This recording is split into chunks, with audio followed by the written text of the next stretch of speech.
দোয়া কবুলের জন্য আল্লাহর কাছে কিভাবে চাইতে হয় তা আমি আপনার ভিডিও দেখেই শিখেছি। আমি অনেকদিন ধরে আল্লাহর কাছে সন্তান চাইছিলাম। আলহামদুলিল্লাহ গতকাল জানতে পারি আমি কনসিভ করেছি। অনেকেই ভিডিওর নিচে কমেন্ট করেন এবং বলেন যে আপনারা যে আমলগুলো বলেন বা 21 দিনের চ্যালেঞ্জের বিষয় যেগুলো বলেন সেগুলো করে কি আসলেও কারো দোয়া কবুল হয়?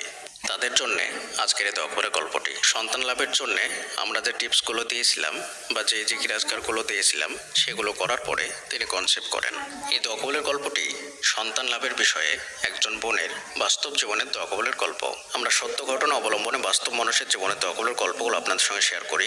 আপনিও চাইলে আপনার বাস্তব জীবনের দোয়া কবুলের গল্পটি আমাদের সঙ্গে শেয়ার করতে পারেন, আমাদের চ্যানেলে প্রচার করা হবে। আমাদের সঙ্গে যোগাযোগ করতে চাইলে বা বাস্তব জীবনের দোয়া কবুলের গল্প পাঠাতে চাইলে অথবা কোনো প্রশ্ন থাকলে ভিডিওর নিচে কমেন্ট করবেন। তো চলুন গল্পটি শুরু করা যাক। আজকের দোয়া কবুলের গল্পটি আমাদেরই একজন নিয়মিত ভিউয়ার্সের দোয়া কবুলের গল্প। তিনি আমাদেরকে এই গল্পটি শেয়ার করেছেন আর সেটা আমি খালিদ হাসান আপনাদের সঙ্গে হুবাহু পড়ে শোনাবো ইনশাআল্লাহ। প্রথমে তিনি আমাদেরকে সালাম দিয়েছেন, আসসালামু আলাইকুম। ওয়ালাইকুম আসসালাম ওয়া রাহমাতুল্লাহ। তারপরে তিনি লিখছেন, দোয়া কবুলের জন্য আল্লাহর কাছে কিভাবে চাইতে হয় তা আমি আপনার ভিডিও দেখেই শিখেছি। আলহামদুলিল্লাহ আমার জীবনটাই পরিবর্তন হয়ে গিয়েছে। নানা সমস্যায় যখন আমি প্রায় দিশেহারা তখন শুরু করি আপনার বলে দেওয়া আমলগুলো। প্রথমে আমি নিজেকে পরিবর্তন করার নিয়ত করি, 5 ওয়াক্ত সালাত আদায় করি এবং পরিপূর্ণ পর্দা করা শুরু করি। ইস্তেগফার, দরুদ শরীফ, দোয়া ইউনুস সারাক্ষণ পড়তে থাকি, আল্লাহর কাছে চাইতেই থাকি। এরপর আমার আল্লাহ আমাকে দেওয়া শুরু করে। আমার আর্থিক অভাব ছিল, আল্লাহ তাআলা সচ্ছলতা দিয়েছেন এবং সাংসারিক জীবনে শ্বশুর বাড়ির কিছু মানুষজন আমাকে কষ্ট দিত, আল্লাহ তাআলা সেটাও দূর করে দিয়েছেন।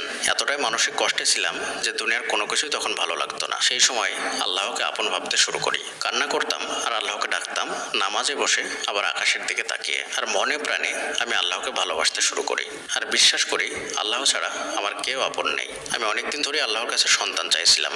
আলহামদুলিল্লাহ গতকাল জানতে পারি আমি কনসিভ করেছি। আমার জন্য দোয়া করবেন। আমার কাছে মনে হয় এখন দুনিয়ার সবচেয়ে সুখী মানুষ আমি, আলহামদুলিল্লাহ। আর অনেক নিয়ামত আল্লাহ তাআলা আমাকে দিয়েছেন। যদি বলতে যাই তাহলে লেখাটি অনেক বড় হয়ে যাবে। শুধু একটা কথাই বলবো, আপনি শুধু আল্লাহর হয়ে যান, দেখবেন আল্লাহ আপনার হয়ে গিয়েছে। আর যার সাথে রব থাকে তার আর কি লাগে বলেন। প্রিয়দিনী ভাই এবং বোনেরা, গল্পটি আপনারা নিজে কানেই শুনলেন। যদি সত্যি আপনি আপনার দোয়াটি কবুল করাতে চান বা আপনার কাঙ্ক্ষিত বস্তুটি পেতে চান তাহলে আগে নিজেকে পরিবর্তন করুন।